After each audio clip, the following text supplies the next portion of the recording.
Hey guys, how you doing? I hope you're having a good day, and if not, I hope I can make it a little better. I finally made it to 100 subscribers. Thank you so much. So to celebrate, I thought I would fill an entire sketchbook spread with 100 Pikmin whilst answering questions from you guys. Let's get going.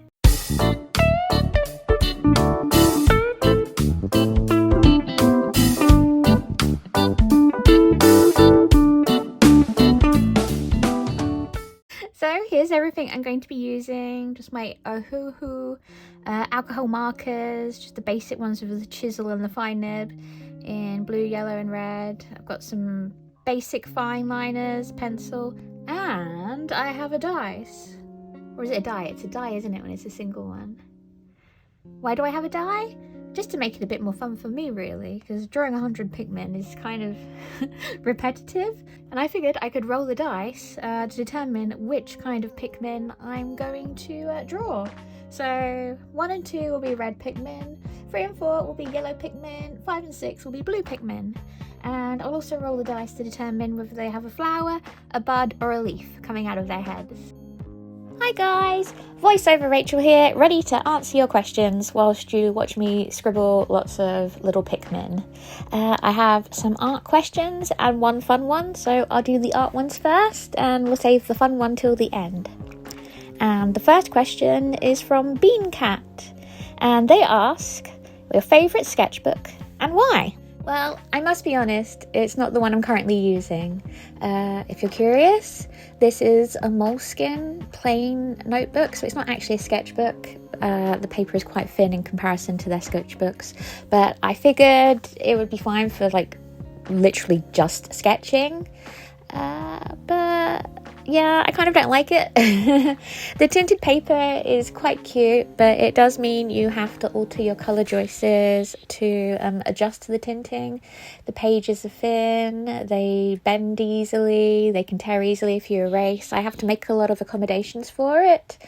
I imagined that because it was Moleskine, that it would be of a higher quality than it is, but I did get it in TK Maxx or TJ Maxx if you're in the rest of the world. I would never pay full price for it, and I don't think I would pay full price for a Moleskine sketchbook either, because I honestly think you can get the same quality for much cheaper, as I'm going to talk about in a minute.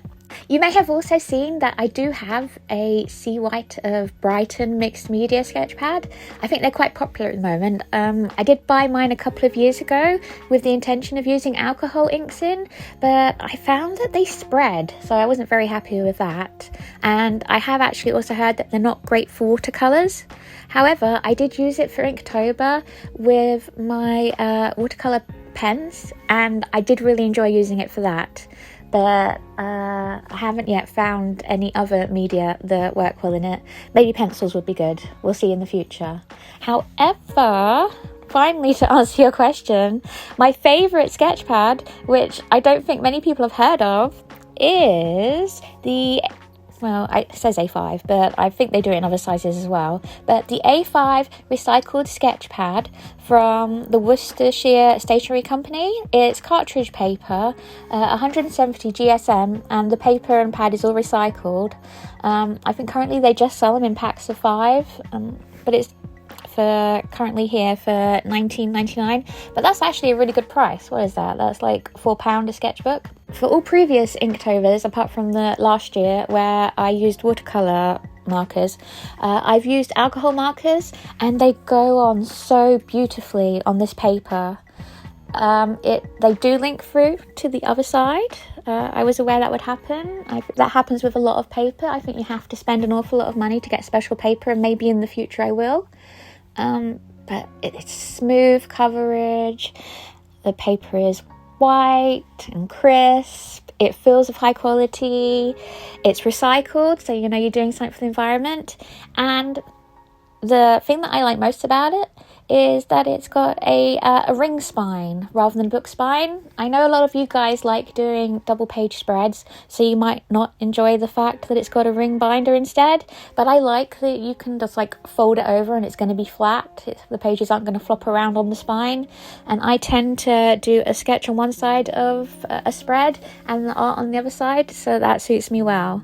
I'll put a link to it in the description box below so you can have a look for yourselves. And as far as watercolour goes, I haven't had that much experience with watercolour paper compared to doing things with alcohol markers, but I really enjoy the Frisk black paper in particular. So if you're looking for a good black paper, Frisk, I'll have to try the other coloured papers too.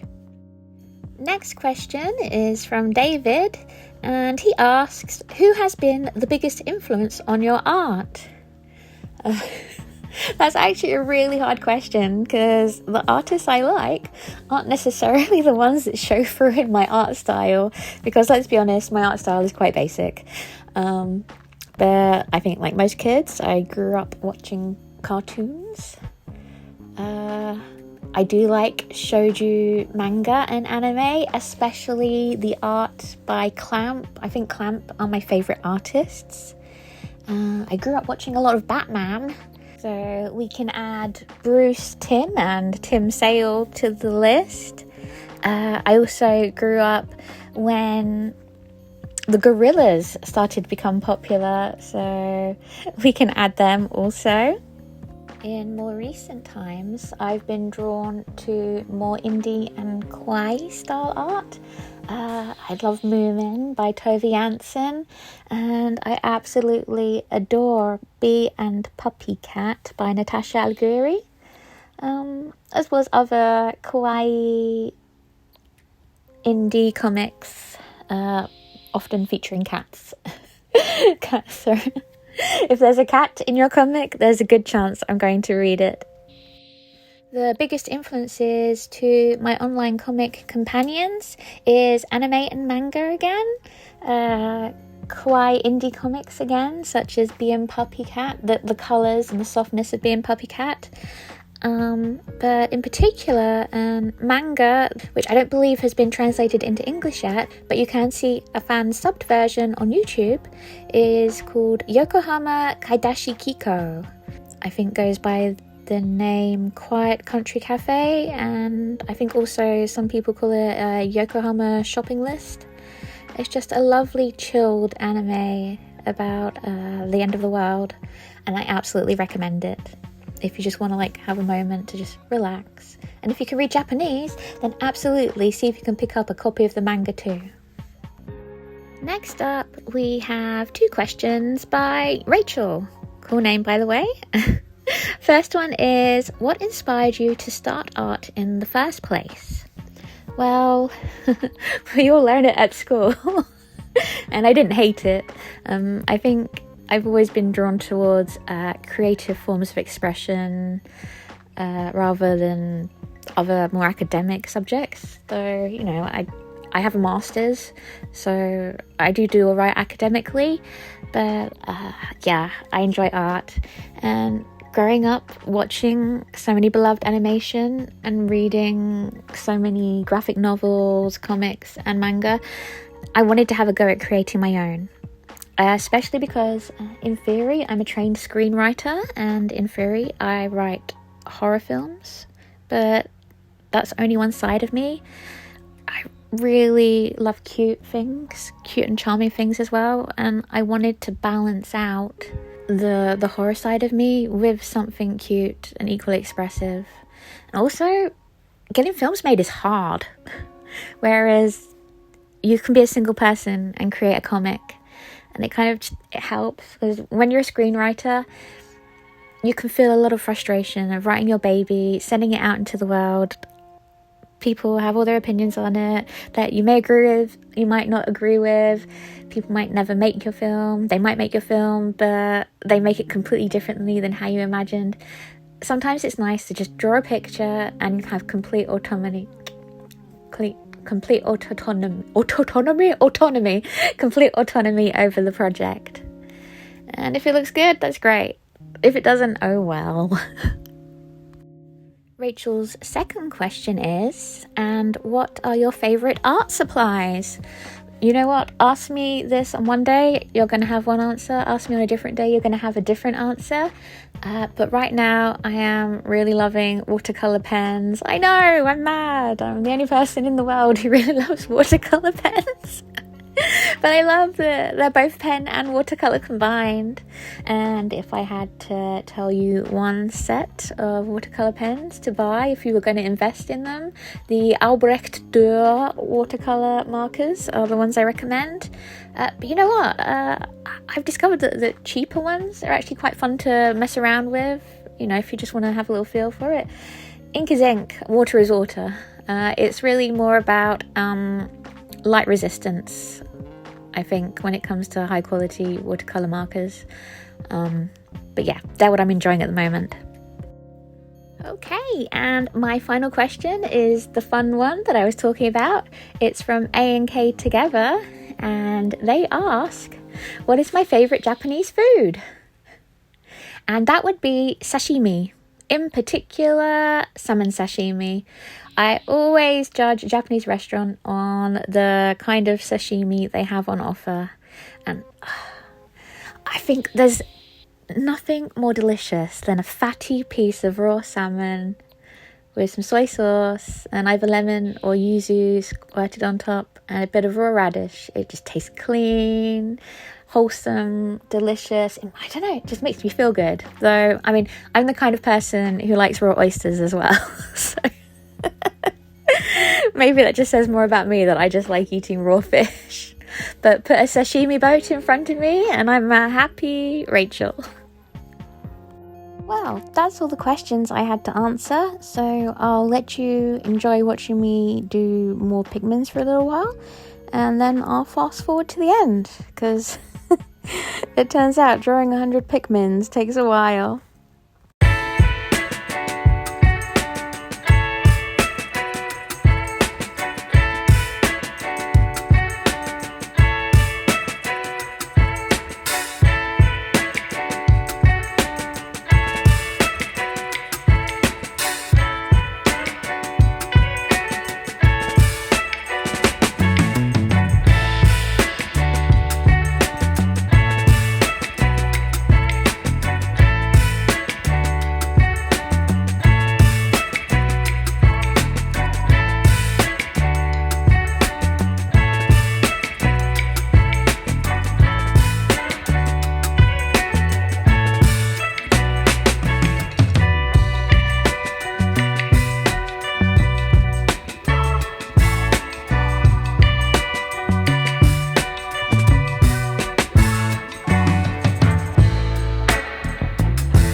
sketchbook spread filled with 100 Pikmin. And I can tell you, it took hours. I'm talking like 14 hours. Though it probably is only going to be like 10 or 20 minutes in this video, huh? Well, anyway, I hope you enjoyed watching me do it. I hope you enjoyed hearing the answers to the questions that you asked. I'm more than happy to answer more. Maybe we can do this again at 1,000 subscribers. Maybe not with Pikmin though. But yeah, if you enjoyed seeing me do 100 or something, let me know, and maybe I can do 100 or something else when I'm feeling masochistic again. Well, anyway, thank you for making it to the end of the video with me. I'd love to know what your favourite part was. If you could leave a comment in the comment section below. If you could like, subscribe, turn on all notifications and share this video, that would be amazing. Because you know what? I'd love to make it to 1,000 subscribers very soon. You can follow me at Enchanted Violin on Instagram and TikTok. Links will be in the description box below, as well as links to my online comic companions. And now, I need to lie down. And I'll see you next time. Bye!